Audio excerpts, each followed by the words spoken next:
magreklamo daw sila sa ICC. Hindi nila naintindihan na para maging isang judge, ang isang kandidato ay kailangan umikot sa buong mundo. Harapin niya lahat ng mga foreign affairs officials ng bawat bansa, lalo ng mga ambassadors sa New York. At magsalita siya doon, tapos may open forum at mas kaya mo pwede kang tanungin. At meron sila mga NGOs na walang ginawa kung hindi bantayan yung mga speeches sa mga kandidato. At pag hindi sila nakontento sa mga pagsasagot, ay ilalabas nila ang mga publications nila na ayaw nila manalo ang isang kandidato. Kaya hindi ko lang sabihin ay napaka-stricto ng kanilang mga pamamaraan para mapili itong bagong anim na judges.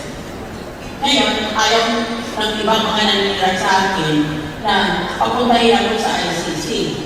Okay lang sa akin yun. Dito na lang ako sa Pilipinas.